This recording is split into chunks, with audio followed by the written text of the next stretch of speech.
Lee Taeho looked out the small window of his transport ship.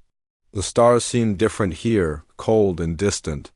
He had traveled to many worlds in his 30 years as Earth's ambassador, but this journey felt heavier than all the others. His gray hair was neatly combed, and his best diplomatic uniform was pressed and clean. In his hands, he held a thick folder containing Earth's final peace offer. The Nexus Prime station grew larger as they approached. It was a massive structure spinning slowly in space, built around a dying red star. The station was supposed to be neutral ground, a place where different species could meet safely, but Taeho knew that safety was just an idea now. The Valaxian Empire had been attacking human colonies for months. Each day brought news of more deaths, more destroyed homes. Captain Park Ji-min sat in the pilot's seat, her fingers dancing over the controls. She was younger than Taeho, with sharp eyes that missed nothing. Her military uniform was dark blue with silver buttons, and she wore it with pride. Ji-min had wanted to bring more ships, more weapons, but the peace talks required only one small vessel. It made her nervous. "Ambassador," Ji-min said without turning around, "I count 47 Valaxian warships in this system. That's a lot more than the treaty allows." Taeho moved closer to look at her screen. The red dots representing enemy ships surrounded them like angry wasps. Each ship was 3 times the size of their small transport. "They want to show their strength," he said quietly. "It's a message." "What kind of message? That they think they've already won?" Jimin's jaw tightened, but she said nothing more.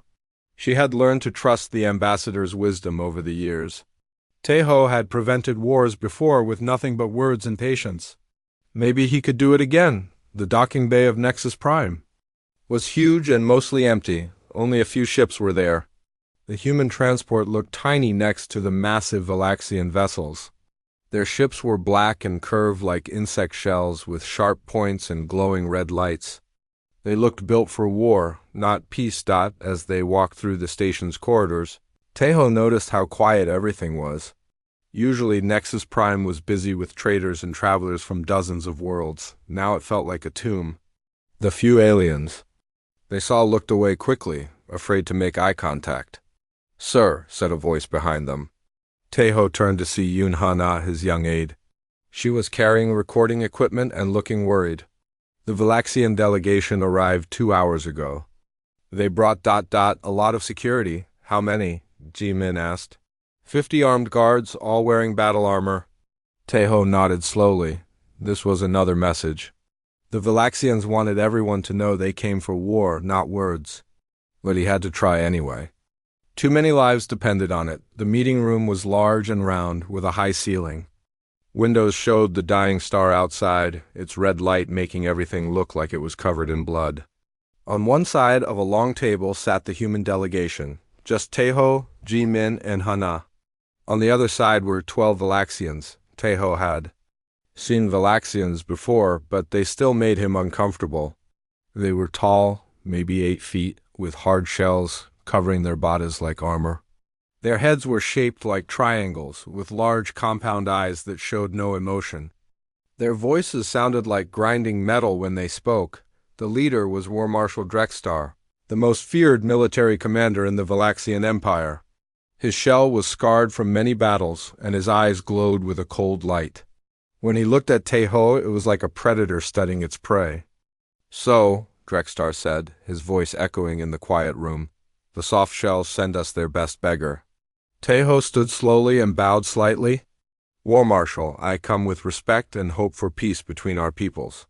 Several Valaxians made a clicking sound that Taeho knew was laughter. Drexstar's mandibles moved in what might have been a smile. "Peace?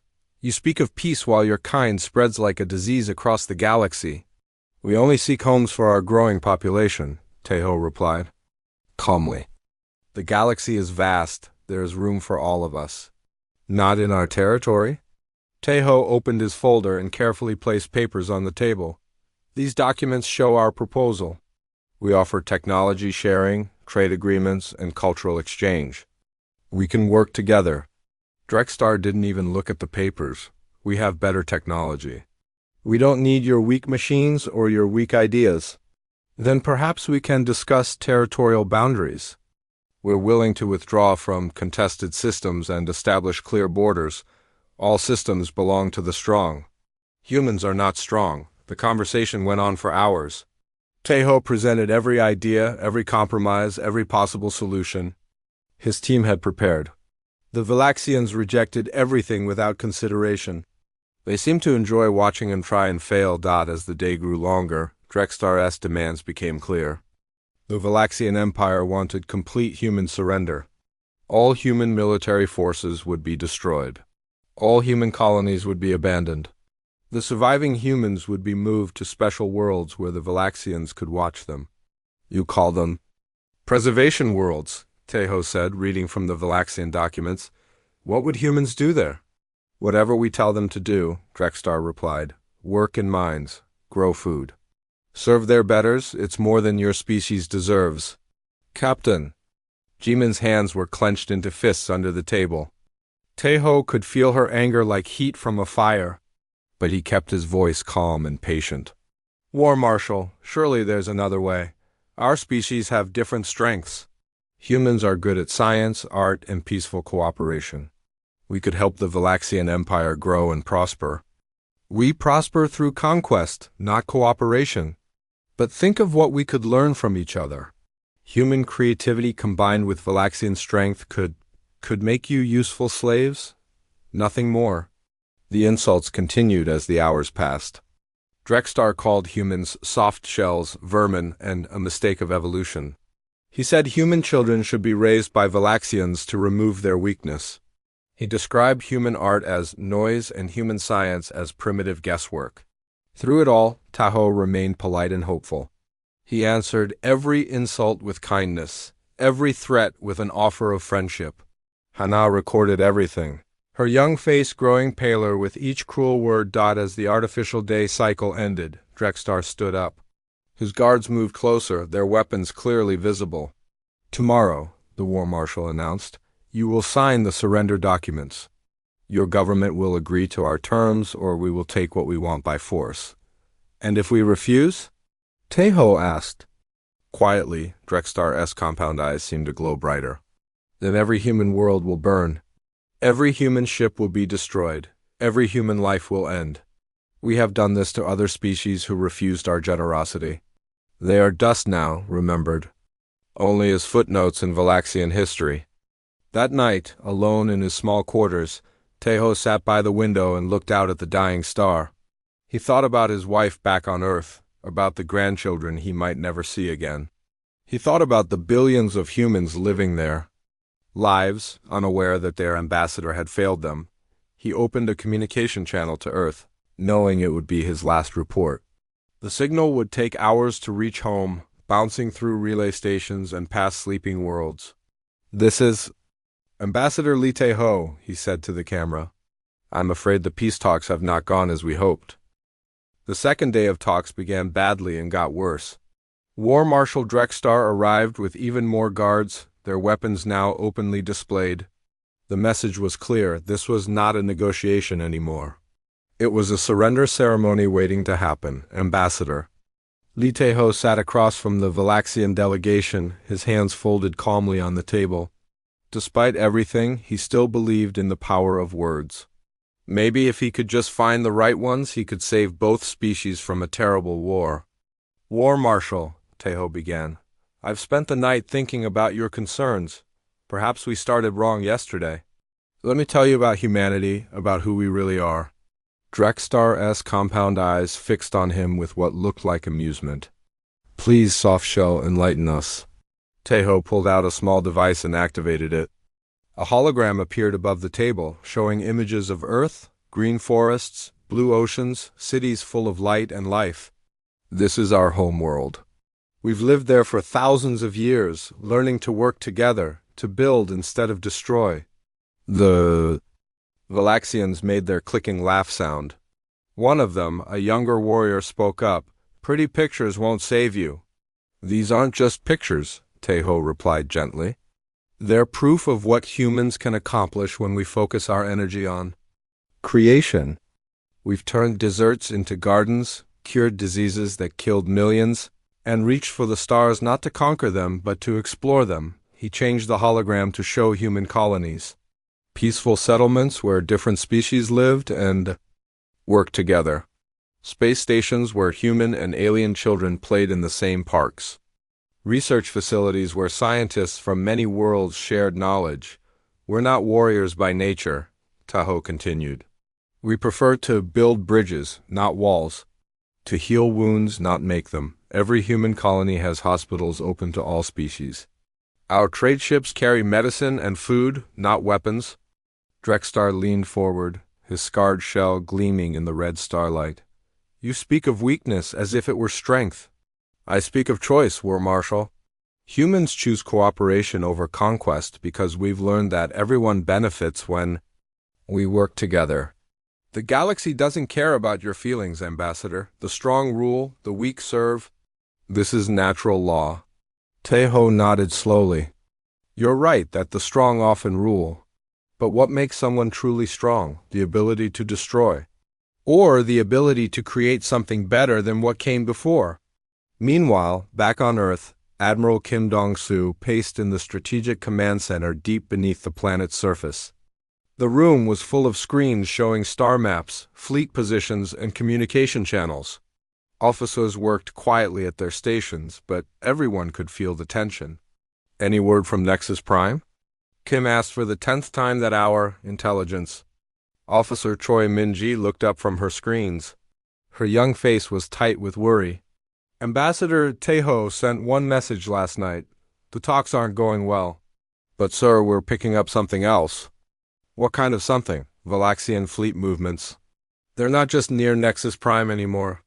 We're tracking ships moving toward our outer colonies, lots of ships. Kim stopped pacing and studied the tactical display. Red markers showed Valaxian.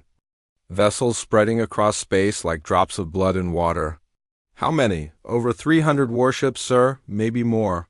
They're using some kind of stealth technology we haven't seen before. The Admiral's weathered face grew grim. He had fought in the colony wars 20 years ago, back when humans first met hostile aliens. He knew what those ship movements meant. They're not planning to honor any peace deal. No, sir.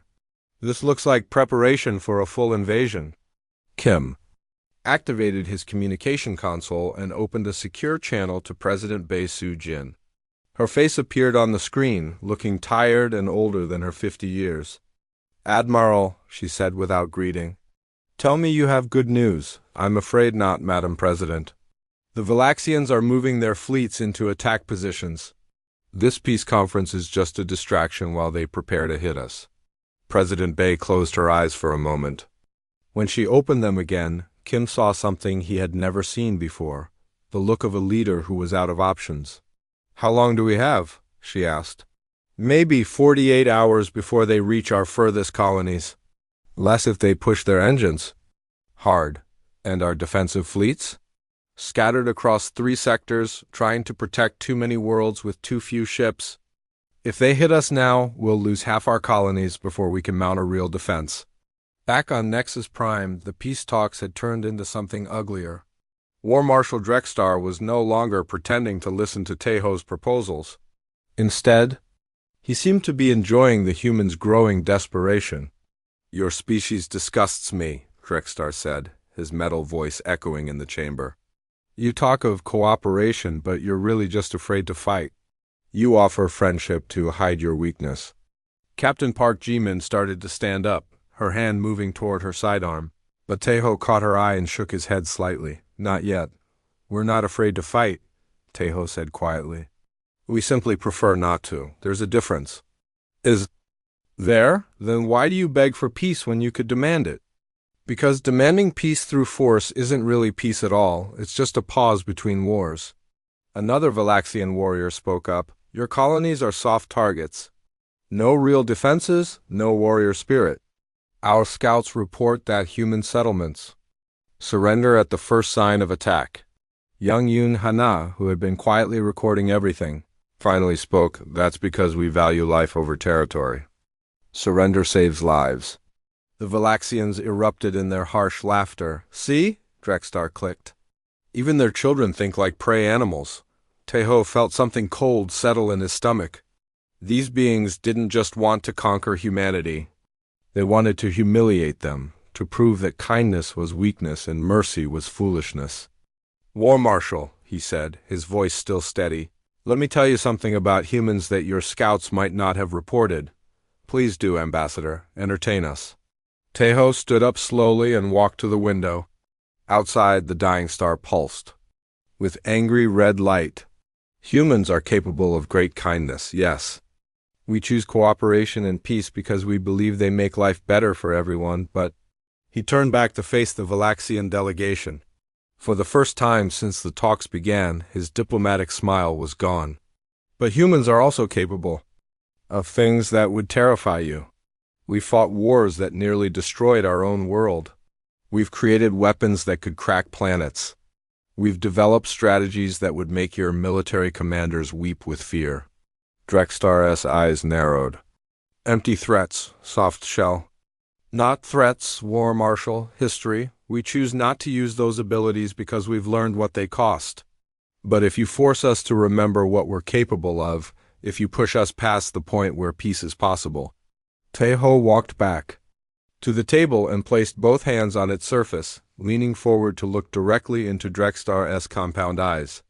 Then you'll discover why humans spent so much effort learning to be peaceful in the first place. The room fell silent. Even the Valaxian guards seemed to sense that something had changed. The human ambassador still looked like a gentle old man in a diplomat's uniform, but there was something different in his eyes now. Something that made some primitive part of their alien minds whisper warnings. Drextar recovered first, his mandibles clicking in what might have been nervous laughter. "You think you can frighten us with bedtime stories?" "I think," Teho said sadly, "that you've already made your choice.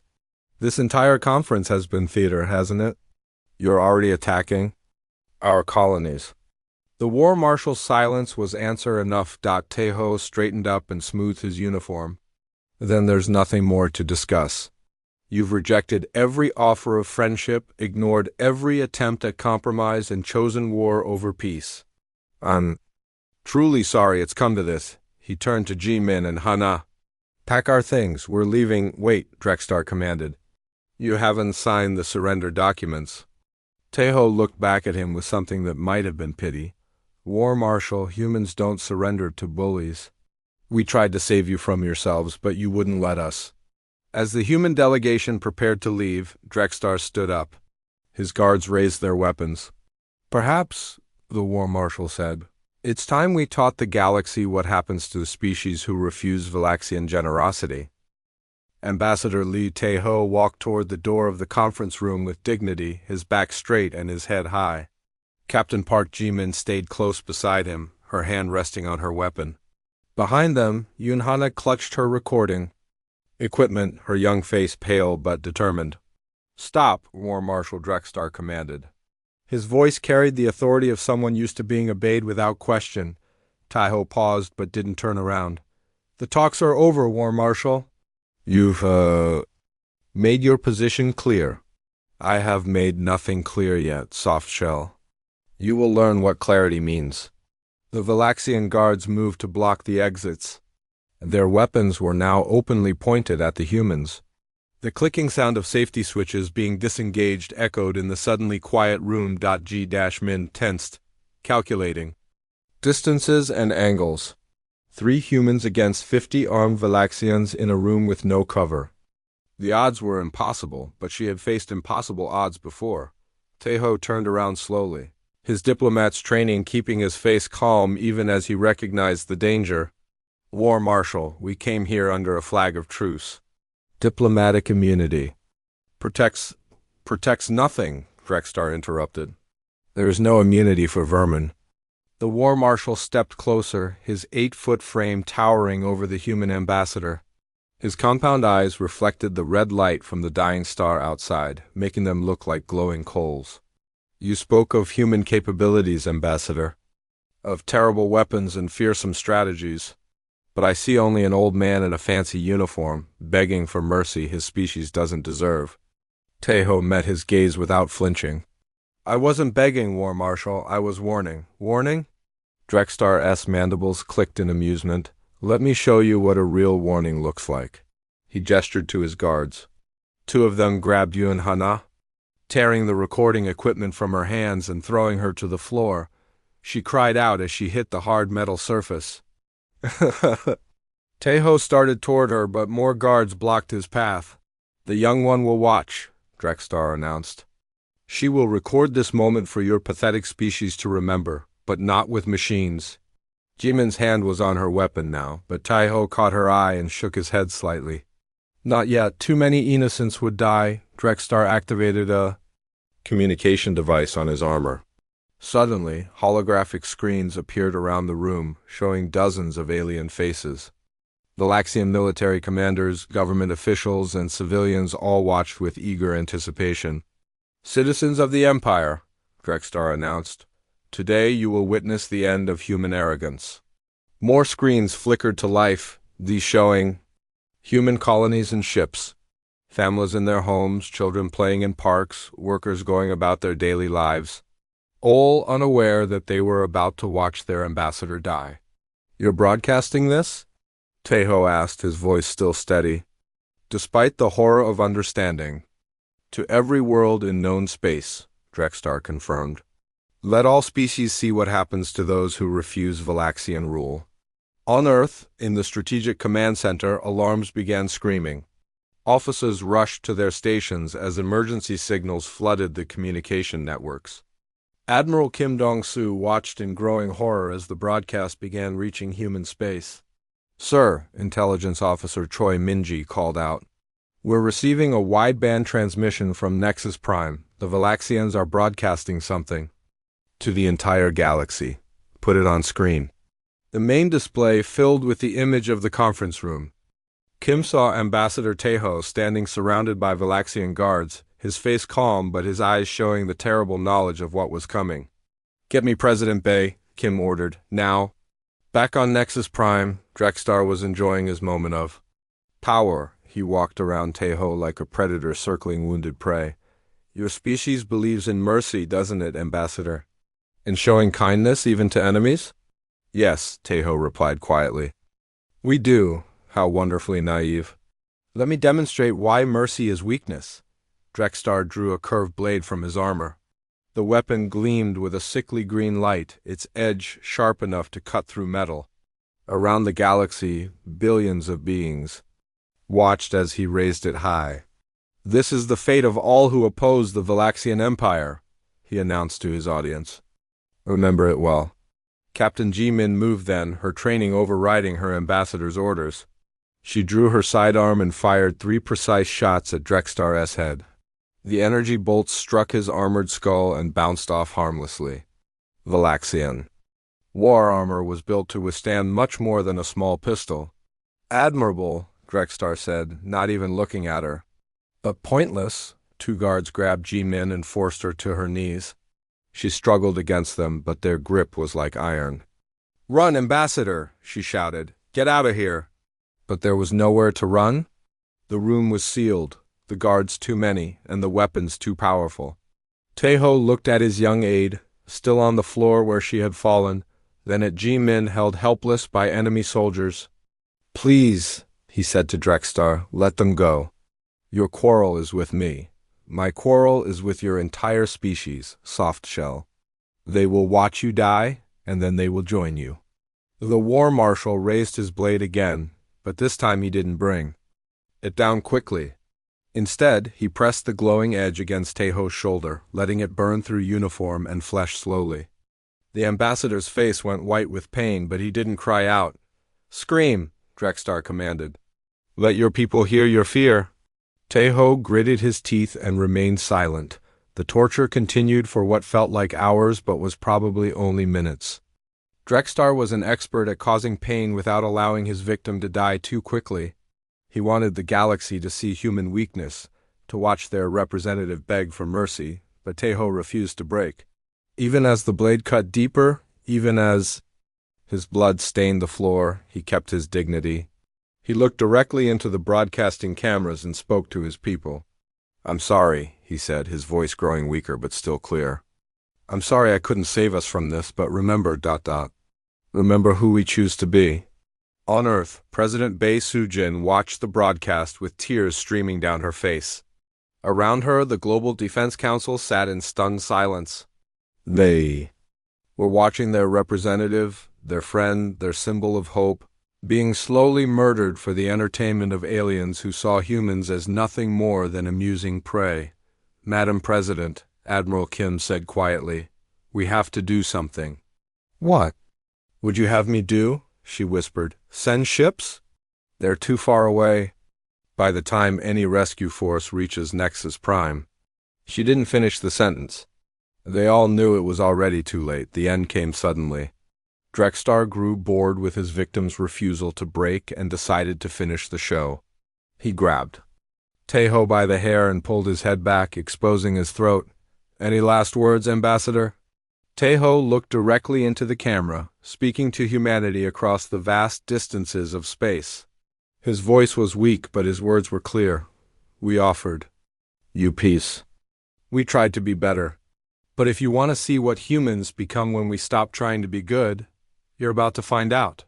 Drextar's blade swept across his throat in one smooth motion. Ambassador Lee Taeho, Earth's voice of peace and hope, died on his knees in a room full of enemies, broadcast live to a galaxy that had chosen war over friendship. But death wasn't enough for the war marshal. He had promised a lesson the galaxy would never forget. The Valaxian guards took Taeho's body and began to dismember it piece by piece while the cameras continued to roll. They scattered the pieces in space outside the station, letting them drift away like garbage. Captain Park Ji-min screamed then, a sound of rage and grief that echoed through the chamber. Yoon-hana sobbed quietly, her hands pressed over her eyes. But she couldn't block out the sounds. Drextar turned to face the cameras one final time. "This is the fate of all humans," he announced. "Surrender now, and your deaths will be quicker. Resist, and we will make you suffer as your ambassador suffered." The broadcast ended. Across human space, families watched their screens go dark. Children asked their parents why the nice man had been hurt. Military officers stared at tactical displays with new understanding. Politicians canceled peace rallies and called emergency sessions. In the depths of Earth's government buildings, in secret facilities hidden from public view, machines that had been dormant for decades began to wake up. Protocols that had been written but never used were activated. Weapons that had been designed but never deployed were prepared for war. Humanity had offered the galaxy their best. They had sent their wisest, kindest representative to speak words of peace and friendship. They had offered technology, cooperation, and hope for a better future. The galaxy had responded by torturing him to death on live television. Now humanity would offer something else entirely. The silence in Earth's Global Defense Council chamber was complete. 50 of humanity's most powerful leaders sat frozen, staring at dark screens that moments before had shown their ambassador being murdered. President Bae Soo-jin stood at the head of the long table, her hands pressed flat against its surface, her knuckles white with tension. "Madam President," General Han Woo-seok said quietly.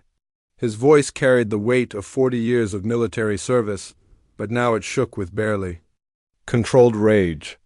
"What are your orders?" Bae Soo-jin looked around the room at faces she had known for years. Diplomats who had worked alongside Taeho, scientists who had developed peaceful technologies, economists who had planned trade agreements with other species. All of them were staring at her, waiting for her decision. "They killed our voice of peace," she said, her words falling into the silence like stones into still water.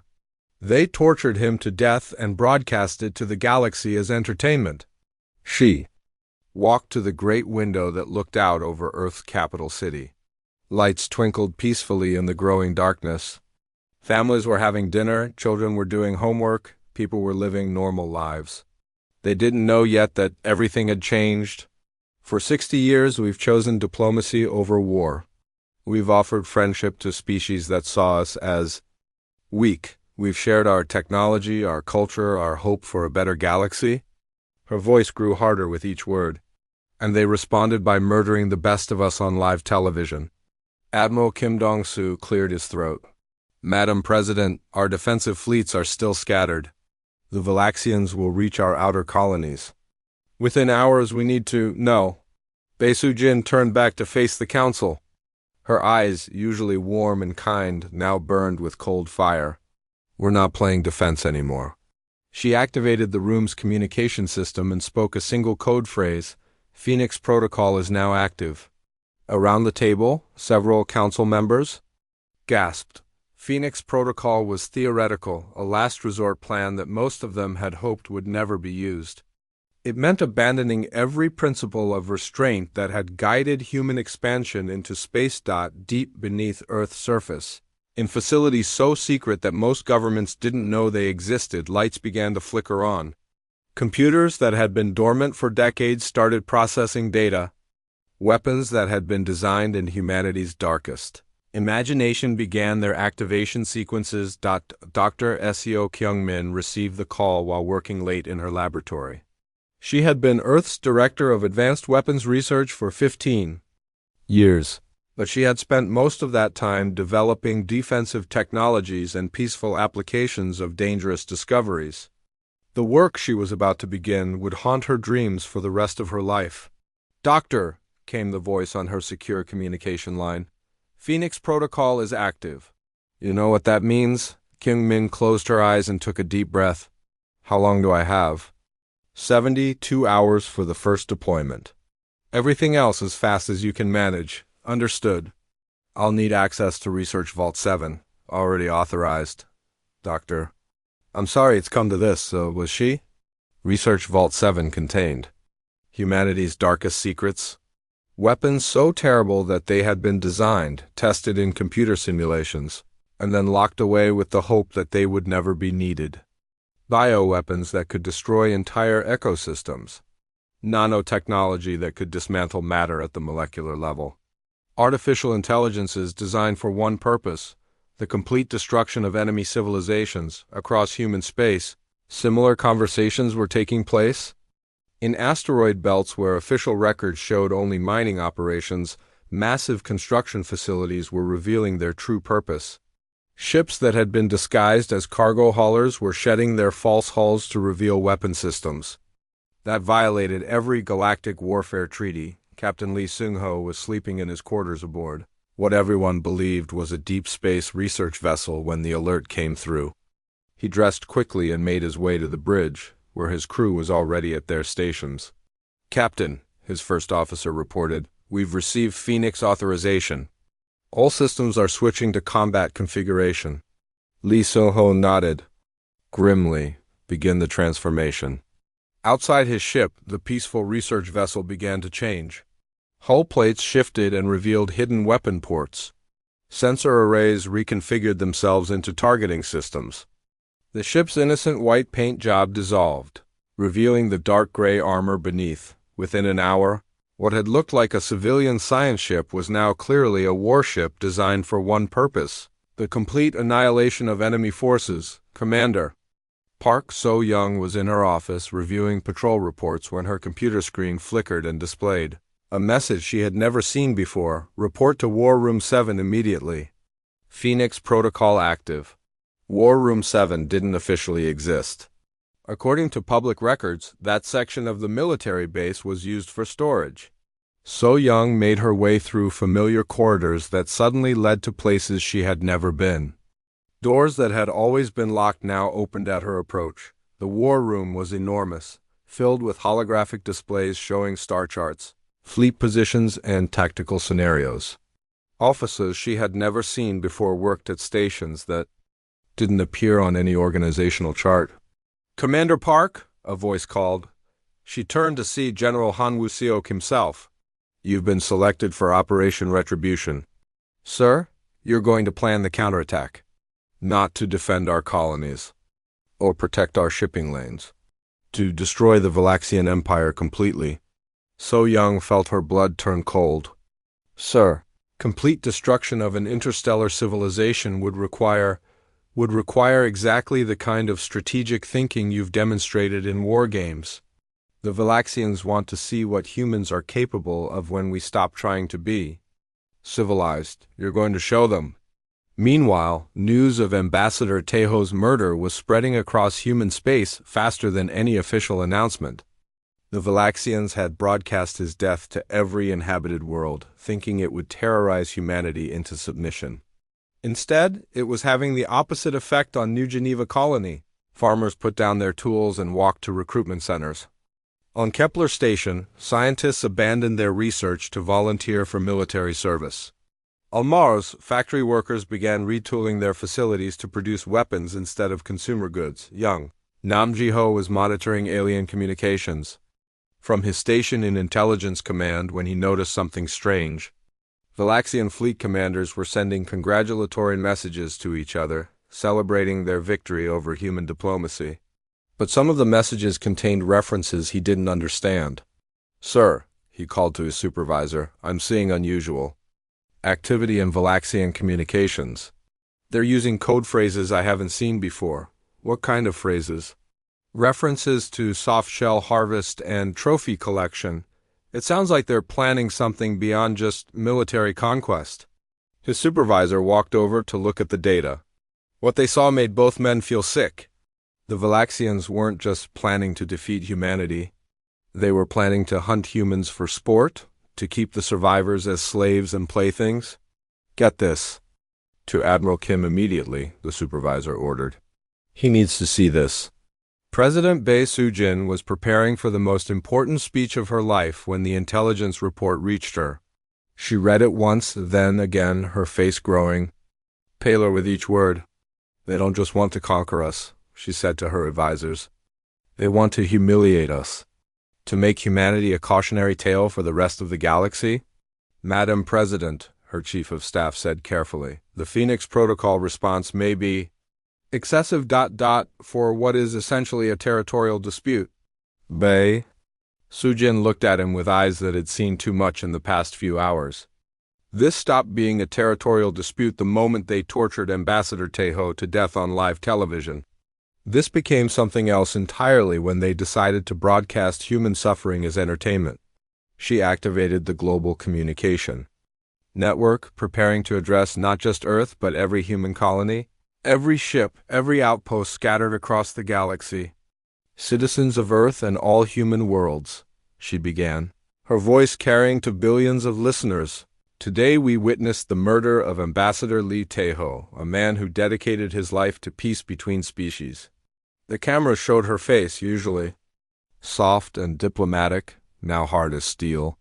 "The Valaxian Empire has shown us what they think of human mercy, human compassion, and human hope for a better galaxy. They have made their choice, and now we must make ours." She paused, letting the weight of her words settle over her audience. "For 60 years, we have chosen to be better than our ancestors. We have rejected war in favor of diplomacy, conquest in favor of cooperation. We have offered the galaxy our friendship, our technology, and our dreams of peaceful coexistence." Her voice grew colder, harder. "Today, that choice was rejected with unspeakable cruelty. Ambassador Tejo died trying to save both our species from the horror of war. His murderers have made that sacrifice meaningless. Across human space, military bases were powering up weapon systems that had never been tested in combat. Shipyards were launching vessels that appeared on no public records. Research facilities were preparing to deploy technologies that most humans didn't know existed. The Valaxian Empire wanted to see what humans become when we stop trying. The Kepler 442 system had been peaceful for over a century. 3 human colonies thrived on different worlds, their populations growing through natural birth and immigration from Earth. Farmers grew crops in dome cities. Miners extracted rare metals from asteroid fields. And researchers studied the unique properties of the system's twin stars. On the morning the Valaxian fleet arrived, children were playing in school playgrounds while their parents went to work. No one expected war to come to their quiet corner of space. War Commander Vekimur led the Valaxian assault force with confidence. Intelligence reports showed the system was lightly defended. A few patrol ships, some civilian security forces, nothing that could stand against his 120 warships.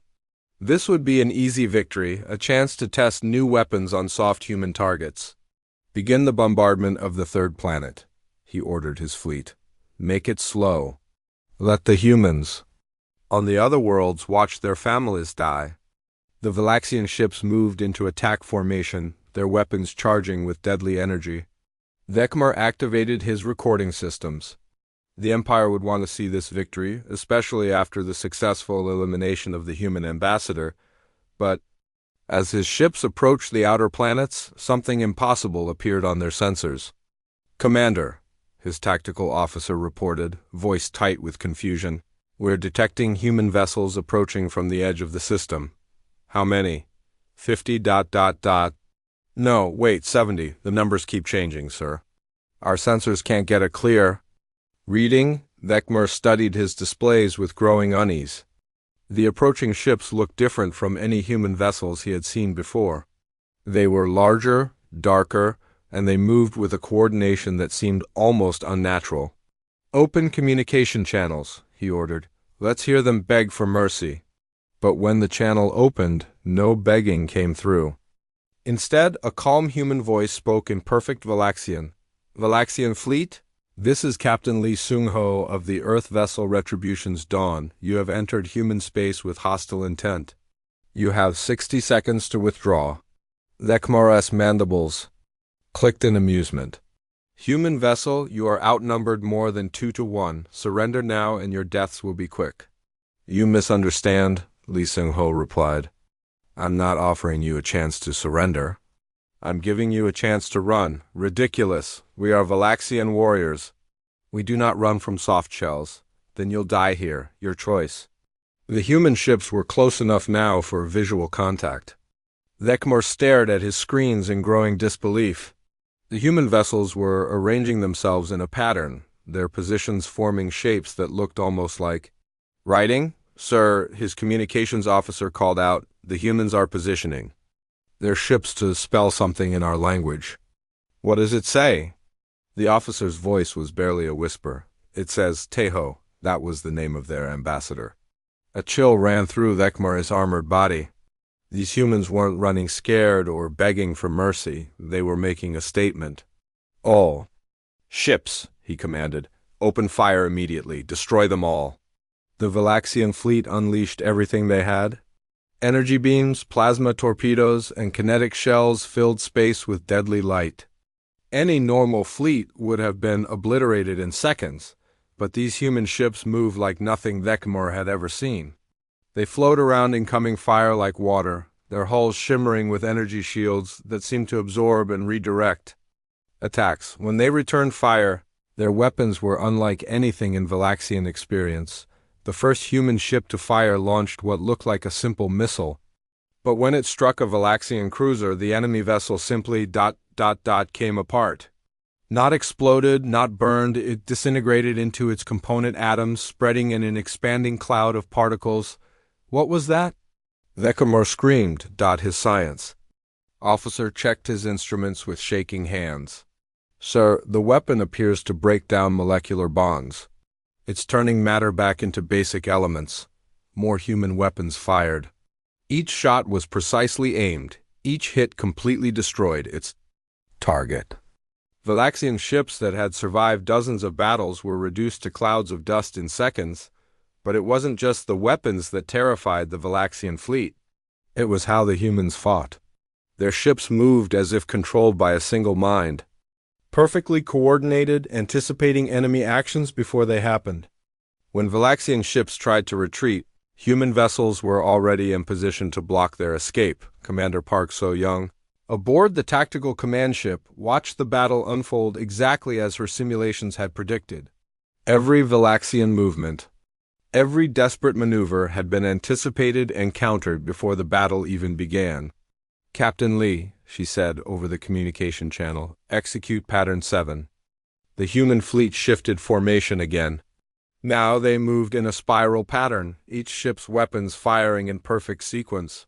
The effect was like watching a machine designed for one purpose: the complete destruction of everything in its path.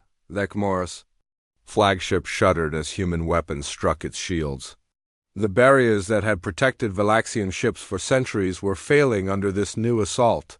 "Send a retreat signal," he ordered. All ships withdraw immediately. But there was nowhere to withdraw to. The humans had surrounded the entire Valaxian fleet in a sphere of destruction. Every escape route was blocked by ships that seemed to know exactly where the enemy would try to run. "Sir," his tactical officer reported, "we've lost 70% of our fleet. The humans... They're not just defeating us. They're systematically destroying everything we have." Through his ship's cameras, Vekmor watched human vessels methodically hunt down his remaining ships. There was no emotion in their attacks, no anger or hatred. They fought with the cold efficiency of exterminators dealing with pests. His communications officer picked up transmissions from the dying Valaxian ships. Warriors who had never known fear were screaming in terror as they faced weapons that turned their mighty warships into expanding clouds of particles. "Commander!" came a desperate voice from one of his cruisers. "These aren't the same humans. We've been fighting. They're something else." The transmission cut off as another ship disintegrated. Captain Lee Seung-ho's voice came over the communication channel again, still calm and emotionless. "Valaxian Commander, your fleet has been neutralized. You have one surviving ship. You will return to your empire and deliver a message." Vekmor looked at his displays. It was true. Of his 120 warships, only his flagship remained. The battle that should have been an easy victory had become a complete massacre in less than 20 minutes. What message?" he managed to ask. "Tell your war marshal that humanity has sent its reply to his peace proposal. Tell him that Ambassador Lee Tae-ho has been avenged. And tell him that this is only the beginning." The human ships began to withdraw, leaving Vekmor alone in a field of expanding particle clouds that had once been his proud fleet. His sensors picked up no life signs, no escape pods, no survivors. The humans had been thorough. As his damaged ship limped toward the edge of the system, Vekmor received one final transmission from Captain Lee Seung-ho. "Commander, you asked to see what humans become when we stop trying to be civilized. This is your answer. We become very, very good at war." News of the Battle of Kepler 442 spread across the galaxy faster than light-speed communication. The Valaxian Empire, which had been celebrating the murder of Earth's ambassador, suddenly fell silent as reports filtered in. 120 Valaxian warships destroyed in 20 minutes, no human losses. No survivors except for one ship allowed to escape and spread the word on Valaxian military bases. Commanders who had been planning attacks on human colonies began reassessing their intelligence reports. The humans they thought they knew, peaceful, diplomatic, weak, had revealed themselves to be something entirely different on neutral worlds. Alien diplomats watched the battle recordings with growing unease. The human ships moved with perfect coordination, used weapons that defied known physics, and fought with a clinical efficiency that was more terrifying than any display of rage or hatred. But perhaps most disturbing of all was how the human captain had spoken. No threats, no boasting, no emotional outbursts. Just calm statements of fact delivered in the same tone he might use to discuss the weather, intelligence. Analysts across the galaxy began pulling up old records of human conflicts. They found references to wars on Earth that had lasted for years, to weapons that could destroy cities, to strategies that valued victory over everything else. The peaceful humans they had known were not weak. They were a warrior species that had chosen to be peaceful. Now that choice had been revoked. War Marshal Drextar received the report of Kepler 442's destruction in his command center on the Valaxian homeworld. He read it once, then again, his compound eyes growing darker with each word. "Impossible," he declared. 120 ships do not simply disappear. "Sir," his aide said carefully, "we have confirmation from multiple sources." "Commander." Vekmor's fleet was completely destroyed. Only his flagship survived, and only because the humans allowed it to. Drextar crushed the report in his armored hand. The soft shells got lucky. They probably had hidden defenses in that system. But privately he was beginning to understand that something had changed. The humans who had sent that gentle old ambassador to beg for peace were gone. In their place was something 6 months after Ambassador Leotejo's murder, the Valaxian Empire no longer existed, not conquered, not defeated. Completely erased from the galaxy as if it had never been. President Bae Jin stood in what had once been War Marshal Drextar's command center on the Valaxian homeworld. The massive chamber was empty now, its weapon displays dark, its strategic map showing nothing but empty space where the Empire's fleets used to patrol. Through the great windows, she could see the planet's surface. Cities that had stood for thousands of years were gone, replaced by fields of flowers that would grow forever in the rich soil. The Valaxians themselves had simply vanished. No bodies, no graves.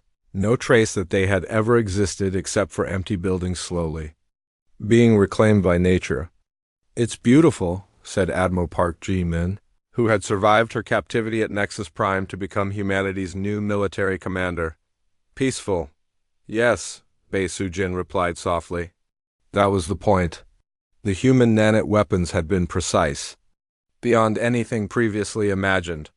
They targeted only Valaxian DNA, only Valaxian technology, only things specifically created by or belonging to the Empire. Everything else, the planets, the ecosystems, even the native animals that had existed before Valaxian colonization, remained untouched. It was the most complete act of species removal in galactic history, accomplished with surgical precision and absolute efficiency. Dr. Seo Kyungmin approached them, her face showing the weight of what she had helped create. "Madam President, the final cleanup is complete. Every Valaxian ship, every base, every outpost has been neutralized. The automated systems will maintain the nanite field for another 1,000 years, just to be certain." "Any signs of survivors?" "None. The targeting was absolute." Bae Jin nodded. She felt no satisfaction in the victory, no joy in the revenge. The Valaxians had forced humanity to become something it had never wanted to be, and the cost of that transformation would echo through history on Earth. The Galactic Council was meeting for the first time since the Valaxian War ended. Representatives from hundreds of species gathered in the Great Assembly Hall, but the atmosphere was unlike any previous meeting. Where once there had been casual conversations and diplomatic small talk, now there was only nervous silence. Earth's new ambassador, Jang Minho, entered the chamber escorted by an honor guard in dress uniforms. Unlike his predecessor, Minho wore no gentle diplomatic smile. His face was polite but cold, his eyes showing the calculation of someone who had learned that kindness was often mistaken for weakness. The Zephyrian delegate, a tall, blue-skinned humanoid, stood to address him. "Ambassador Jang, the Council wishes to express our condolences for the loss of Ambassador Lee." "Thank you," Minho replied. His voice carried none of Taeho's warmth. His death taught humanity valuable lessons about galactic diplomacy. "Yes, well," the Zephyrian continued uncomfortably, "we also wish to discuss the response to the Valaxian actions. Some members feel that the complete elimination of their species was perhaps excessive." The chamber fell silent. Every being present held their breath, waiting to see how humanity's new representative would respond to what amounted to an accusation of genocide. Minho walked slowly to the center of the chamber. His movements were measured, controlled, like a predator that knew it was the most dangerous thing in the room. "Excessive," he repeated, as if tasting the word. "The Valaxian Empire tortured our ambassador to death on live broadcast for the entertainment of their citizens. They planned to hunt human children for sport and keep survivors as slaves. They attacked our colonies while negotiating under a flag of truce." He looked around the chamber, meeting the eyes of delegates who quickly looked away. "But you call our response excessive? Very well, let me clarify humanity's new position on galactic affairs." He activated a holographic display that showed the galaxy as it was now. Where Valaxian space had once been marked in red, there was now empty black. Humanity offered the galaxy friendship, cooperation, and peace. We were told that mercy was weakness, that kindness was naivety, that only the strong deserved to survive. The Valaxians taught us this lesson very effectively. The display changed to show human fleet positions. Red markers appeared throughout the galaxy, far more than anyone had expected. Human ships were everywhere, watching, waiting, so we learned. We became strong. And now we enforce a very simple rule. Any species that threatens humanity will cease to exist. Not defeated, not conquered. Erased, completely and permanently. A Croxian delegate, a reptilian creature with green scales, raised a clawed hand. Ambassador, surely you don't mean... I mean exactly what I said. The Valaxian Empire learned what happens when you murder human diplomats. Other species are welcome to learn the same lesson if they choose. Minho gestured to his honor guard. They stepped forward, revealing equipment that most delegates didn't recognize but somehow knew was dangerous. These soldiers carry nanite dispensers. Each device contains enough weaponized particles to sterilize a planet in 6 hours. My ship carries enough to cleanse an entire star system. And this is just what I brought to a diplomatic meeting. The implications hung in the air like a poison cloud. If this was what humanity brought to peaceful negotiations, what did they have prepared for war? However, Minho continued, his voice becoming slightly warmer, humanity is not interested in conquest or domination. We want the same thing we always wanted, to live in peace, to trade fairly, and to explore the galaxy without fear. He deactivated the display and smiled. It was not a comforting expression. Any species that shares these goals will find humanity to be generous friends and valuable allies. We offer advanced technology, cultural exchange, and protection from those who would do you harm. The Altarian delegate, a small furry creature, spoke up nervously. And those who don't share these goals?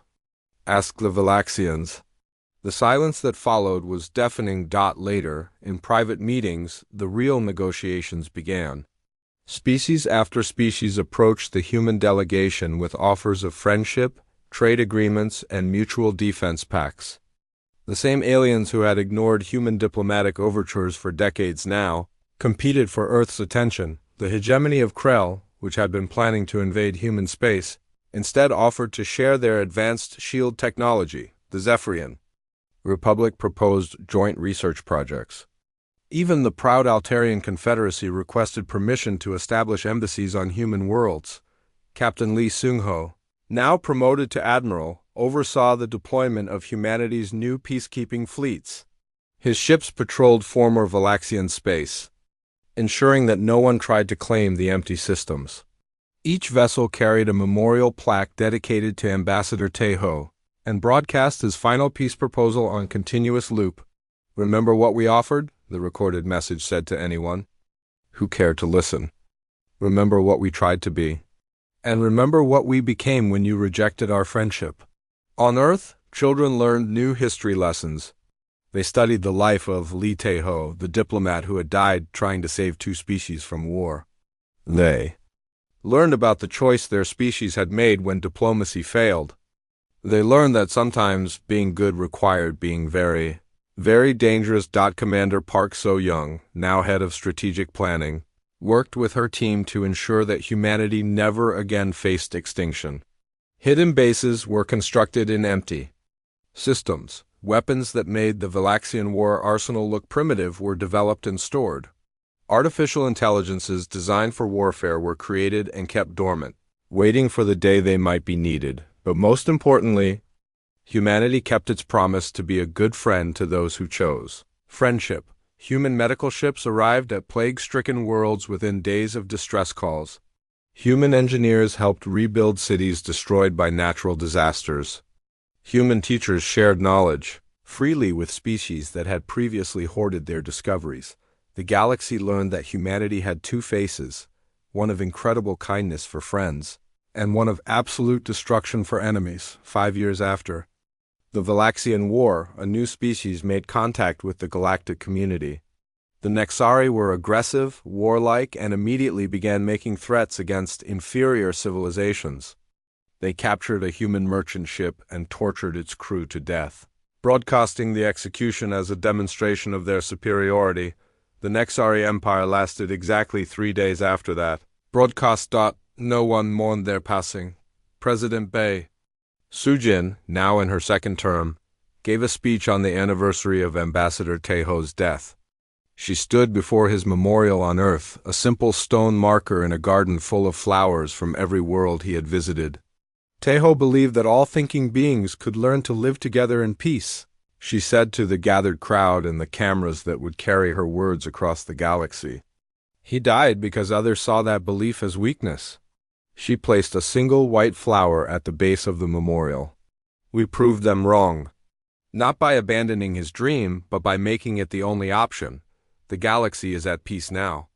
Not because everyone has chosen to be good, but because everyone has learned the cost of being evil. She looked directly into the cameras, speaking to every species, every world, every being that might be watching. We still offer our hand in friendship. We still hope for cooperation, for understanding, for a future where different species can work together to be